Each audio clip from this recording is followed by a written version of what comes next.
हाय दोस्तों, कैसे हैं आप लोग। मैं गौतम सिन्हा आपका स्पेस क्लासेस में स्वागत करता हूं। 2023 में जो सीजीएल का एग्जाम होने वाला है उनके लिए बहुत इंपॉर्टेंट सिलेक्टिव क्वेश्चन लाए, जो लेटेस्ट प्रीवियस ईयर क्वेश्चन है, समझे। इंपॉर्टेंट क्वेश्चन जो 2023 में होने वाला उनका सीरीज चल रहा था, जिसमें पार्ट 34 तक हो चुका है, ये पार्ट 35 है। पार्ट 34 तक नहीं देखें, देख लीजिएगा, वीडियो डिस्क्रिप्शन में प्लेलिस्ट दे देंगे। चलिए देखते हैं क्वेश्चन पार्ट 35 का। क्वेश्चन नंबर 1 क्या है। दो कार ए और बी दिल्ली और शिमला से क्रमशः 8, साढ़े 8 बजे ए सुबह और 9 बजे सुबह में चलती है, ठीक है। अगर ए और बी की चाल 40 किलोमीटर प्रति घंटा, 50 किलोमीटर प्रति घंटा हो तो दिल्ली से कितनी दूरी पर दोनों मिलेंगे, ठीक है।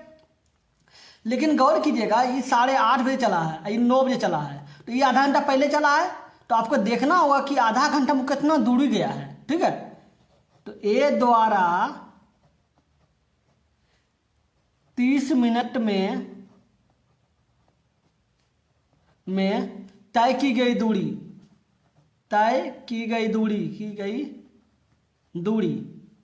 दूरी बराबर होता है चाल गुना समय। तो चाल क्या है, ए के अनुसार चाल क्या है 40 किलोमीटर, और 60 मिनट है तो 60/60 से मतलब 30 मिनट है, 30 मिनट है तो 60 से भागा दे दिए तो घंटा में हो जाएगा। 3 दूनी 60, 2 और इधर ही 20, तो क्या हो गया 20 किलोमीटर। 20 किलोमीटर गया। ये 30 मिनट में 20 किलोमीटर पहले, अगर पहले चला तो 20 किलोमीटर ज़्यादा चलेगा। तो अगर गौर कीजिएगा, दोनों एक ही दिशा में जा रहा है, अगर दोनों एक ही दिशा में जा रहा है, अगर दोनों ए और बी एक ही दिशा में जा रहा है तो सापेक्ष चाल क्या होगा।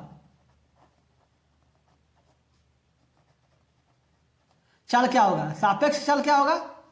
अर्थात 40 किलोमीटर है या 50 किलोमीटर तो घटा दीजिए, एक ही दिशा में जाएगा तो घटेगा, अगर विपरीत दिशा में जाता है बढ़ता, तो 10 किलोमीटर प्रति घंटा। अब गौर कीजिएगा, ए के लिए जो समय है वो 8:30 बजे है, और कहता है चाल जो है 40 किलोमीटर प्रति घंटा है, ठीक है। और बी के लिए जो समय है वो 9 बजे है, ठीक है। और कितना किलोमीटर घंटा है, 50 किलोमीटर प्रति घंटा है, ठीक है। तो एक बात है, सापेक्ष चाल ये हो गया आपका, किलोमीटर ये हो गया दूरी, ठीक है। तो समय कितना होगा, तो समय बराबर होता है दूरी बटे चाल। तो दूरी कितना है 20 किलोमीटर और चाल कितना है 10, कर दिए 2, तो कितना हो गया 2 घंटा। तो क्या मतलब हो गया, इसका मतलब हो गया कि बी के 9 बजे गया है तो 2 घंटा बाद 11 बजे मिलेगा। आज इसका तो आधा घंटा निकाल ही दिए हैं, आधा घंटा पहले चला तो इसका निकाल ही दिए हैं, अभी 9 बज रहा है, ठीक है। तो 2 घंटा बाद मतलब 11 बजे दोनों मिलेगा, ठीक है। लेकिन दोनों मिलेगा तो बोला कितना दूरी पर मिलेगा, तो ये आपका दूरी पर मिलेगा। तो कितनी दूरी पर मिलेगा, तो दूरी बराबर क्या होगा चाल गुना समय। चाल क्या है 50 किलोमीटर, ठीक है, क्योंकि 9 बजे 2 घंटा बाद मिलेगा। और तो समय क्या है, दूरी चाल गुना समय, तो चाल ये हो गया, और समय क्या है 2 घंटा, तो 2 घंटा हो गया, तो 100 किलोमीटर। तो कितनी दूरी पर मिलेगा दिल्ली से, तो 100 किलोमीटर की दूरी पर मिलेगा, ठीक है। समझ गए। चलिए देखते हैं क्वेश्चन नंबर 2। देखिए 2 नंबर क्वेश्चन, ये इक्वेशन दिया हुआ है और ये दिया हुआ 1 - 4x पे होल क्यूब में p का मान निकालें, ठीक है। तो आप एक बात काम कीजिए, इतना लिख दीजिए, जो है 64x³ - 12x प्लस px², ठीक है, लिख दिए, बराबर इसको a - b पे होल क्यूब पे तोड़िए, a - b पे होल क्यूब बराबर सूत्र होता है a³ - b³ -3a² plus 3ab², ये होता है सूत्र, ठीक है, इसके बराबर, ठीक है। इसके बराबर ये लिख दिए, इतना लिख दिए। आप एक काम कीजिए, इतना तो लिख दिए और ये लिख दीजिए 1 - 64x³ - 12x प्लस px², ठीक है। और इसको इस सूत्र पर तोड़ दीजिए, तो इसका a³ है तो a का क्यू हो गया, -b³ है तो 4 का x का क्यू हो गया, -3 a का मतलब 1 है, स्क्वायर b का मतलब 4x, ठीक है। अब प्लस 3a का मतलब 1, b का मतलब 4x p², ठीक है। अब क्या है 64x³ - 12x plus P x square बराबर 1 हो गया, 4 का क्यू किया 64 एक्स क्यू हो गया। अब मैंने 4 तिया 12, 4 तिया 12 और एक्स हो गया, ठीक है, प्लस 4 का स्क्वायर किया 4 16 तिया 48, 48 एक्स स्क्वायर हो गया। अब गौर कीजिएगा ए के अनुसार ए मिल गया, क्यू के अनुसार क्यू मिल गया, 64 के अनुसार 12 के अनुसार 12 मिल गया, लेकिन देख लीजिएगा एक्स और एक्स कट गया तो पी बराबर क्या हो गया 48 हो गया, तो पी बराबर 48 होगा। लेकिन याद रखिए 48 प्लस और माइनस दोनों में, लेकिन इसके आगे प्लस है तो इसका मतलब पी 48 के अनुसार प्लस के अनुसार होगा। समझ गए? चलिए देखते हैं क्वेश्चन नंबर 3। ये देखिए 3 नंबर क्वेश्चन क्या गया है, दी गई आकृति में ए बराबर 100 डिग्री। तो ए ये आकृति क्वेश्चन में पहले से दिया हुआ था, ए बराबर 100 डिग्री, ठीक है। तो बोला सी बराबर क्या निकालना है। तो एक बात याद रखिएगा, चक्रीय चतुर्भुज में, चक्रीय चतुर्भुज किसे बोलता है, जो वृत्त के अंदर जो चतुर्भुज बनता है ना वो चक्रीय चतुर्भुज बनता है, ठीक है। चक्रीय चतुर्भुज में अगर ये चतुर्भुज बनता है वृत्त के अंदर, तो अगर ए बी सी डी अगर मान लेते हैं तो याद रखिएगा चक्रीय चतुर्भुज में, चक्रीय चतुर्भुज, ठीक है, चक्रीय चतुर्भुज, ठीक है, चक्रीय चतुर्भुज में, ठीक है, ये जो तिरछा कोण होता है ना विकर्ण, उस दोनों का कोण का मान 180 डिग्री होता है। ए और सी बराबर 180 डिग्री होगा, और तिरछा जो है बी और डी, कोण बी और डी बराबर 180 डिग्री होगा। तो ये देखिए इसके अनुसार तो तिरछा ये है, ये जब 100 है तो ये 80 डिग्री होगा, तभी तो दोनों मिला के 180 डिग्री होगा। पूछ रहा है सी, तो सी बराबर 80 डिग्री। समझ गया स्टेटमेंट कैसे हम किए, तिरछा कोण जो होता है उसके अनुसार होता है, दोनों मिला के 180 डिग्री होना चाहिए। तो ये 100 था, ये 80 बुला दिए तो 180 डिग्री हो गया। समझ गए? चलिए देखते हैं क्वेश्चन नंबर 4। देखिए 4 नंबर क्वेश्चन क्या बोला, ए बी सी एक समद्विबाहु त्रिभुज है, चित्र पहले दिया हुआ है क्वेश्चन में, ठीक है, जिसमें ए बी बराबर ए सी है, मतलब ए बी जितना है उतना ए सी है। तो चलिए समद्विबाहु त्रिभुज में दोनों बराबर तो होता ही है, ठीक है, दिया भी हुआ है क्वेश्चन में, कोई बात नहीं है। ए डी लंब है बी सी पर, तो ए डी जो लंब है बी सी पर, तो लंब तो दिया हुआ 90 डिग्री, तो ठीक है। बी सी बराबर 6 सेंटीमीटर, बी सी जितना है ये 6 सेंटीमीटर, ये पूरा बी सी, ठीक है, और बोल रहा है 6 सेंटीमीटर, ठीक है। और ए डी 4 है, ए डी क्या है, ए डी 4 है, ये 4 है, ठीक है। तो बोल रहा है ए बी का मान निकालें, ए बी का मान। एक बात याद रखिएगा, समद्विबाहु त्रिभुज में जब लंब ऊपर से आधार पे गिरता है ना तो ये 90 डिग्री कोण बनता है। और इसको जो है ना सिर्फ इसमें 2 ही त्रिभुज में ऐसा नियम होता है, समद्विबाहु त्रिभुज और समबाहु त्रिभुज, 3 त्रिभुज होता है ना। समद्विबाहु जो 3 तरह त्रिभुज होता है, देखिए समबाहु त्रिभुज, समद्विबाहु त्रिभुज और विषमबाहु त्रिभुज, जिसमें तीनों कोण अलग अलग होता है, विषमबाहु त्रिभुज। लेकिन 2 त्रिभुज में एक ऐसा नियम होता है जैसे समबाहु त्रिभुज और समद्विबाहु त्रिभुज, समबाहु और समद्विबाहु, ये दोनों में क्या होता है कि अगर त्रिभुज के लंब ऊपर से आधार पे अगर 90 डिग्री कोण बनाती है ना, तो जिसपे गिरती है इसको 2 बराबर भाग में मार देती है, ठीक है। जितना ये यहाँ तक उतना ये होगा, तो ये 3 होगा जगह और ये भी 3 हो जाएगा, ठीक है। अब गौर कीजिएगा ये त्रिभुज बन गया, देख रहे हैं, 90 डिग्री के सामने का भुजा कर्ण होता है, कर्ण बराबर क्या होता है, कर्ण बराबर होता है लंब स्क्वायर प्लस आधार स्क्वायर, ठीक है। लंब क्या है 4 है, तो 4 का स्क्वायर कर दीजिए। आधार क्या है 3 है, तो 3 का स्क्वायर कर दीजिए। 4 का स्क्वायर 16, 3 का स्क्वायर 9, ये दोनों को जोड़िएगा तो 25 होगा, 25 का रूट निकालिएगा तो 5 होगा, ठीक है। तो कर्ण बराबर क्या हो जाएगा, कर्ण इसको मानते हैं। कर्ण किसको बोलते हैं, जिसका कोण 90 डिग्री के सामने का भुजा, 90 डिग्री के सामने भुजा कर्ण 5 है, तो बोला ए बी निकाले, तो ए बी बराबर 5 हो। ए बी बोलो या सी बी, ए सी बोलो, दोनों तो 5 ही 5 होगा ना, लेकिन पूछ रहा है ए बी बराबर 5 सेंटीमीटर। समझ गए कैसे किए हम, समझ गए। चलिए देखते हैं अगले नंबर क्वेश्चन, क्वेश्चन नंबर 5।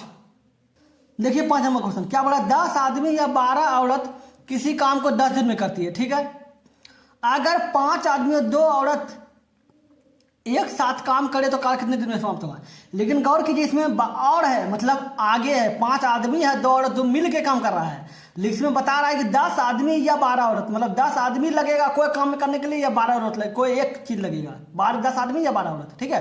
तो आप गौर कीजिएगा, आदमी को एम बोल दीजिए, औरत को डब्ल्यू बोल दीजिए, डब्ल्यू वोमेन, ठीक है। अब गौर कीजिएगा ये 10 आदमी बराबर 12 औरत है, ठीक है। तो 5 आदमी बराबर कितना औरत होगा, 6, मतलब 5 आदमी बराबर कितना होगा, 6 औरत होगा, ठीक है। अब गौर कीजिए 5 आदमी बराबर 6 औरत बोल रहा है, तो एक काम कीजिए दोनों को बराबर कर दीजिए। एक बहुत फेमस होता है M1 D1 M2 D2 बटे W1 बटे W2। ये जो W है नाउमेन नहीं है, W है वर्क, वर्क मतलब काम, ठीक है। M1 मतलब कोई भी आदमी हो, औरत हो, बच्चा हो, कुछ भी M1 के अनुसार पे। D1 से मतलब दिन, कितना दिन लगा है, ठीक है। उसी प्रकार पहले स्टेटमेंट के अनुसार क्या बोल रहा है, एक चीज लीजिए, आदमी या औरत, तो एक काम कीजिए, औरत ले लीजिए। तो 12 औरत किसी काम को 10 दिन में करती है। जब इधर औरत लिए तो इधर भी औरत लीजिए। तो 5 आदमी, 5 आदमी रहो, कितना औरत है, 6 औरत है, 6 औरत है और 2 औरत इधर है, तो 6 तो 8 औरत हो गया। 8 औरत किसी काम को कितना दिन में करेगी, तो एक दिन में करेगी। और काम दोनों का बराबर ही है, एक दोनों तो एक ही काम कर रहा है, तो एक ही, इसका मतलब ही नहीं है, ठीक है। अब काटिए, 2 चौके 8, ठीक है, 2 पंचे 10, 4 तिया 12, तो एक्स बराबर क्या हो गया, 5 तिया 15। मतलब 5 औरत, 5 आदमी और 2 औरत मिलकर को काम को कितना दिन में करेगा, 15 दिन में करेगा। एक नियम होता है, जान लीजिए, जैसे ऊपर ऊपर काटे नहीं, नियम होता है, जैसे 2/4 और 4/8 लिखते हैं, तो ऊपर ऊपर नियम होता है, 2 दूनी 4, 4 दूनी 8, ऊपर ऊपर आप काट सकते, जैसे हम काटे चाहे 2 से, ठीक है, ऊपर ऊपर काटे। लेकिन आप गुना में रहेगा तो नहीं कटेगा, बहुत लोगों को ये पता नहीं होता है, ठीक है। गुना में रहेगा तो ऊपर ऊपर नहीं कटेगा, गुना में रहेगा तीता तीसा करता है, ठीक है, वो ऊपर नीचे कटेगा, समझ गए। लेकिन बराबर में रहेगा तो ऊपर ऊपर कटेगा, जैसे हम ऊपर ऊपर काटे। समझ गए कि इसका आंसर कितना होगा, 15 दिन होगा। समझ गए। चलिए देखते हैं क्वेश्चन नंबर 6 नंबर क्वेश्चन क्या बोला है, कोई वस्तु जब अंकित मूल्य पर इतना रुपया पर 4% छूट पर बेची जाती है तो ट्रेजर को 20% लाभ होता है। तो बोलता है लाभ की राशि निकालेंगे। एक बात याद रखिएगा, छूट या भत्ता अंकित मूल्य पर लिया जाता है, लाभ या हानि क्रय मूल्य पे। क्या लाभ हानि है, क्या है, क्रय मूल्य पे। तो इतना रुपया अंकित मूल्य दिया हुआ है और छूट कितना दिया हुआ है, 40%, तो 100 में 40 गया, कितना हो गया, 60 बच गया, 60/100, ठीक है। और लाभ यानी क्या होता है, क्रय मूल्य पे लिया जाता है, तो क्रय मूल्य x मान लीजिए। लाभ कितना 20% है, 100 प्लस 20, 120 हो गया, अब बटे 100, ठीक है। 100 कट गया, 60 दूनी 120, 2 बार में ऐसी 2 कटिए, कितना हो गया, 2520, 2520 जो आया क्या, x बराबर आया। x किसको माने थे, क्रय मूल्य को माने थे, क्रय मूल्य निकल गया। बोला लाभ की राशि निकाले, लाभ कितना लिया था 20%, तो इसका 20% निकाल दीजिए। तो 20% निकालेगा क्या, 20/500, 20/500, 5 हो गया, इसी 5 से काटिए, 25, 1 0 504, तो इसका जो लाभ का राशि क्या हो गया, 504, तो 504 हो गया। समझ गए। चलिए देखते हैं क्वेश्चन नंबर 7। देखिए क्वेश्चन नंबर 7 क्या बोला है, किसी कमरे की लंबाई 6 सेंटीमीटर, 4 सेंटीमीटर और ऊंचाई 4 सेंटीमीटर है, चारों दीवारों का क्षेत्रफल क्या होगा। तो एक बात याद रखिए, सूत्र होता है चारों दीवारों का क्षेत्रफल, दीवारों का क्षेत्रफल, ठीक है, का क्षेत्रफल होता है 2 से गुना कर 2 लंबाई प्लस चौड़ाई, प्लस है याद रखिएगा, ब्रैकेट बंद, इंटू ऊंचाई, गुना जो है गुना में, ऊंचाई जो है गुना में है और ये दोनों जोड़ में, ठीक है, 2 हो गया। लाभ या लंबाई या चौड़ाई क्या है, 4 6 4 10, ऊंचाई क्या है 4, तो कितना हो गया, 4 दूनी 8, 0 मतलब 10, कितना हो गया 80, तो उसका क्षेत्रफल क्या हो गया 80 मीटर स्क्वायर, क्योंकि सब मीटर है क्षेत्रफल तो स्क्वायर के अनुसार होता है, तो 80 मीटर स्क्वायर, तो ये आंसर हो जाएगा। समझ गए। चलिए देखते हैं अगले नंबर क्वेश्चन क्या बोल रहा है, sine 30 degree plus cos 30 degree minus 10 45 degree का मान क्या होगा। साइन 30 डिग्री का मान होता है 1/2, ठीक है, और cos 35 डिग्री का मान होता है √3/2, याद रखिएगा, ठीक है। और 10 का मान है तो 1 होता है, तो इस दोनों को लघुत्तम कीजिए तो 1 हो जाएगा, ठीक है, 1 हो गया, 3 हो गया और ये 2 हो गया, 2 का 2 हो गया, तो 2 में से क्या 1 बचा, माइनस के साथ था तो माइनस लिख दिया /2, तो √3 - 1 /2, तो ये पहले आंसर हो गया। समझ गए। चलिए देखते हैं question number 9। Question number 9, the 1 - 2 sin square theta into cos theta बटे sin 4 cos 4 प्लस में -1 का मान निकाले, ठीक है। तो क्या है ध्यान से देखिए, 1 - 2 sin square theta into cos square theta बटे साइन पे पावर 4 थीटा प्लस कॉस पे पावर 4 थीटा -1, ठीक है। 1 - 2 साइन स्क्वायर थीटा लघुत्तम ले लीजिए दोनों का, ठीक है, into cos square theta minus ये ऊपर चले जाएगा साइन पे पावर 4 थीटा प्लस कॉस पे पावर 4 थीटा, ये ब्रैकेट में कर दीजिए क्योंकि इसके ऊपर गया है, ठीक है। अब बटे ये हो गया जो था साइन पे पावर 4 थीटा इंटू होगा ना बलौता में, तो कॉस पे पावर 4 थीटा, ठीक है। 1 - 2 sine square theta into cos square theta, ठीक है। इसको आप ऐसे लिख सकते हैं 1 sine square theta plus cos square theta पे स्क्वायर, ठीक है। अब माइनस होगा ना, हाँ माइनस, हाँ तो 2 साइन स्क्वायर थीटा, ये देखिए इसके बदला है ये टोटल, ठीक है, इंटू कॉस स्क्वायर थीटा। अब क्यों लिख सकते हैं, देखिए इसको अगर ए और इसको बी मानिए तो इसका ए प्लस बी पे होल स्क्वायर बराबर क्या होता है, ए प्लस बी पे होल स्क्वायर बराबर होता है A square B square plus 2ab। A square कहता है तो स्क्वायर पे स्क्वायर किया तो ए पे पावर 4 हो जाएगा, तो ये 4 हो गया, इस पे पावर भी 4 हो जाएगा, 4 हो जाएगा, प्लस 2ab है 2 हो जाएगा। अब प्लस में है, गौर कीजिएगा, प्लस 2ab, एक अनुसार ये एक अनुसार है, क्या हो जाएगा 2 sine square theta into cos square theta, ये प्लस में है ये माइनस में है, तो बराबर तो प्लस वाला है अंदर माइनस में दे दिए तो कट गया, तो बात तो सिर्फ यही बच गया ना, तो इतना लिख ही सकते हैं। अब बटे ये हो गया साइन पे पावर 4 थीटा इंटू कॉस पे पावर 4 थीटा। एक बात गौर कीजिए 1 - 2 sine square theta into cos square theta, ये तो बराबर में है, माइनस के बराबर टोटल, तो अंदर माइनस घुसाइए तो क्या हो जाएगा, अंदर माइनस घुसाते हैं तो गौर कीजिएगा ये जो देखिए sine square theta into cos square theta, sine square theta plus cos square theta बराबर 1 होता है, ठीक है। दूसरा नंबर सूत्र है, ये पहला नंबर सूत्र है, दूसरा नंबर 1 होता है, तो इसके एक का स्क्वायर एक ही होगा तो एक लिख दीजिए, ठीक है। ये minus minus plus 2 sine square theta into cos square theta बटे साइन पे पावर 4 थीटा इंटू कॉस पे पावर 4 थीटा। अब गौर कीजिएगा ये जो प्लस में है ये माइनस में कट जाएगा, ये माइनस में है 1 और ये प्लस में 1 है, कट जाएगा, कुछ नहीं कट के बचा ऊपर पर बचा 0 बटे ये हो गया साइन पे पावर 4 थीटा इंटू कॉस पे पावर 4 थीटा, ये 0 बराबर ऊपर 0 होता है, इसका मतलब आंसर इसका 0 हो गया। समझ गए? चलिए देखते हैं क्वेश्चन नंबर 10 क्वेश्चन क्या बोला, दी गई आकृति में बी कौन BAC का मान है, BAC इसका मान निकालने, ठीक है बोल रहा है, ठीक है। एक तो आप ऐसे निकाल सकते हैं कि एक रूल होता है, जैसे त्रिभुज बनाए ना, त्रिभुज में, ठीक है, अगर एक बार कौन ये वाला निकल गया, ये वाला कौन जो होगा ये कौन और ये कौन का योग होगा, ठीक है, मतलब ये कौन को छोड़ के जो इतना बचा उसका योग होगा दो कौन का। फिर अगर हम त्रिभुज ऐसे बनाते हैं ऐसे, अगर इसका बाहरी निकालना होगा तो इसको छोड़ देंगे, ये दोनों कौन के जो योग होगा वही जो होगा। अगर हम त्रिभुज ऐसे बनाते हैं, जैसे अगर हम त्रिभुज ऐसे बनाते हैं इधर निकालेंगे, अगर इसको बोला जाएगा ये निकालने तो ये इसको छोड़ देंगे और ये दोनों को जितना योग होगा उसके बराबर ये होगा। तो अगर इसके छोड़ दिया जाए, इसको छोड़ दिया तो ये दोनों कोण का योग इतना हो गया, तो कितना हो जाएगा, ये देखिए ये 62 है, 110 पुराना है, तो 110 में 62 घटाइए 110 में क्या हो गया 8 हो गया, यहाँ बच गया 0 48 हो गया। तो ये क्वेश्चन क्या हो जाएगा 48, इसका मान कितना हो जाएगा 48 हो जाएगा। एक तरीका से तो ये 48 हो गया आंसर। लेकिन दूसरा तरीका क्या, दोनों तरीका जान लीजिए, बहुत इंपॉर्टेंट था। देखिए एक तरीका तो समझ गए, दूसरा तरीका क्या है, त्रिभुज के तीनों कोण का मान 180 डिग्री होता है, पता है आपको। एक बार जान लीजिए, ये वृत्त अगर देखा जाए तो एक गोला ये वृत्त कुछ भी ऐसे रहता है, तो पूरा 90 डिग्री, आधा अगर रहा तो 180 डिग्री होता है, ठीक है। तो गौर कीजिएगा ये टोटल ऐसे देखा जाएगा, ये टोटल एक जैसा बन जाएगा, तो टोटल मिला के 180 डिग्री होगा। ये 70 डिग्री थी, ये 70 डिग्री, ये 110 डिग्री थी, ये 70 डिग्री हो जाएगा। सिर्फ ये वाला पार्ट 70 डिग्री, तभी तो ये दोनों मिला के 180 डिग्री होगा। जब ये 70 हो गया, ये आपका 62 हो गया, 7 13 132 हो गया, तो ये 48 हो जाएगा, टोटल मिला के 180 डिग्री हो जाएगा। इस अनुसार निकालिए, इस अनुसार दोनों इधर सब तो 48 ही आएगा आंसर। समझ गए? चलिए देखते हैं क्वेश्चन नंबर 11। नंबर 11 क्या बोला है, किसी परीक्षा में अनीता को 31% अंक प्राप्त हुए और वह 16 अंकों से फेल हो गई।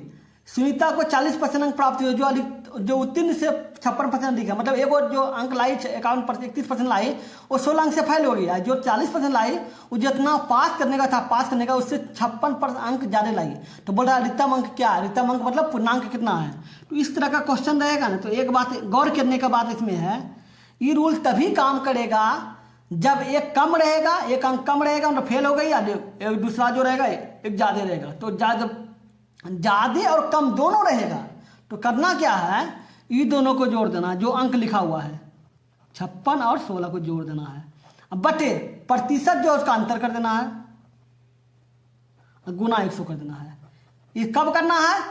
जब अंक अधिक, देखिए इनमें कम है इसमें अधिक, जब अधिक और कम रहेगा, अगर या अधिक रहे, अगर दोनों में अधिक रहेगा या दोनों में कम रहेगा तो बस कुछ नहीं करना है, बस इसको मैनेज कर देना है।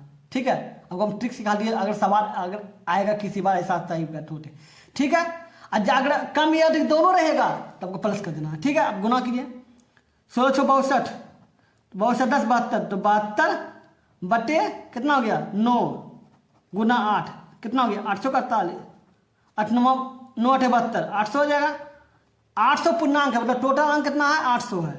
और क्या बोल रहा है 800 पूर्णांक, इसमें 31% अंक लाया, 31% लाइए अंक, कटे जाएगा 8 का 8 8 से 24, 240 248 248 से 16 अंक से फेल हो गए तो 16 अंक जोड़ दीजिए। 6 8 4 8 6 14 4 में क्या 1 64, 264, तो क्या बोल रहा है कि अधिकतम अंक क्या है 264 है। ठीक है सर, 264 हो जाएगा। समझ गए नहीं कैसे काम किया? याद रखिएगा, जब कम या अधिक रहेगा तो जोड़ना है, या 3 तरह का सवाल हो सकता है, या कम या अधिक होगा, या दोनों कम ही होगा, या दोनों अधिक होगा। जब दोनों कम होगा दोनों अधिक होगा तो माइनस कर दिएगा, और कम या अधिक रहेगा तो प्लस कर देना है। समझ गए? चलिए देखते हैं क्वेश्चन में पढ़ रहे हैं। देखिए इसमें दिया हुआ है cos थीटा का मान निकालना है, तो एक बात जान लीजिए 90 डिग्री होने का ये कर्ण हो गया, ये कर्ण हो गया, तो 13 का स्क्वायर बराबर हो जाएगा, 13 का स्क्वायर कर्ण बराबर क्या होता है, कर्ण स्क्वायर बराबर लंब स्क्वायर, लंब क्या है PQ, PR का स्क्वायर हो गया, और RS का स्क्वायर 12 का स्क्वायर कर दीजिए, 169 बराबर इसको x मान लीजिए तो x स्क्वायर पर इसको 12 का स्क्वायर 14, ठीक है 144, तो इसको घटा दीजिए, प्लस में घटा दीजिए बराबर x स्क्वायर, तो x स्क्वायर बराबर क्या हो जाएगा 25 हो जाएगा, तो x बराबर क्या हो जाएगा 5 हो जाएगा। ठीक है, रूट पे निकालेंगे तो ये 5 हो, ये 5 हो गया। अब बोल रहा है कि cos थीटा का मान निकालें। cos थीटा का मान होता है b बट्टे h, ठीक है, b मतलब आधार बट्टे कर्ण, cos थीटा बराबर होता है। लेकिन आप गौर कीजिएगा कि थीटा ये 90, ये क्या है, इसमें समझने की बात है, 100 में से 90% लोग गलत कर देंगे। ये देखिए क्या है, ये देखिए थीटा है, थीटा के सामने का जो जितना थीटा रहता है, सामने का कोण कितना होता है 90 डिग्री, मतलब थीटा के सामने का जो कोण भुजा, थीटा के कोण के सामने का जो भुजा होता है वो लंब होता है। ठीक है, जैसे आप देखते होंगे, आप यहाँ अगर थीटा तभी तो ये लंब होता है, लंब ये हमेशा लंब इसी को मानते हैं। कब मानते हैं, जब थीटा यहाँ दिया जाता है, जब थीटा ऊपर रहेगा तो थीटा के सामने जो बचेगा, ये तो कर्ण फिक्स है, कर्ण को आप बदल नहीं सकते, कर्ण फिक्स रहेगा, बदलेगा जब लंब या आधार बदलेगा। अगर थीटा यहाँ है तो इसके अनुसार लंब ये हो गया, ये लंब हो गया, ये आधार हो गया। अगर यहाँ रहता तो ये लंब ये आधार होता, थीटा यहाँ है तो इसका मतलब ये लंब हो गया, तो ये लंब हो गया और ये आधार हो गया, और ये कर्ण तो है ही, तो cos थीटा बराबर क्या होता है आधार क्या है 12 है, बटे कर्ण क्या है 13 है, तो इसका आंसर 12 बटे 13 हो जाएगा सर। लोग करेंगे क्या कि जैसे cos का निकालना है तो निकालेंगे, क्या करेंगे तो बोल रहा है इसमें होता क्या है, अरे 5, अरे आधार बटे करना होता, आधार 5 ना है, 5 बटे 13 होगा, 5 बटे 13 होगा। ठीक है, 5 बटे 13। लोग क्या करते हैं, इसको आधार मानते, इसको कर्ण मानते, मार देते 12 बटे 13, लेकिन उल्टा हो जाता है थीटा के अनुसार। ठीक है, तो आधार क्या है 5 है, और कर्ण क्या है 13, तो 5 बटे 13 हो जाएगा आंसर। समझ गए? चलिए हो गया। अगर वीडियो अच्छा लगा तो लाइक कर दीजिएगा, अगर अपने चैनल पे नए तो सब्सक्राइब करके ऑल में प्रेस कर दीजिए, ताकि जब भी वीडियो बनाए आपको नोटिफिकेशन मिल सके। चलिए फिर मिलते हैं अगले वीडियो में, गुड बाय।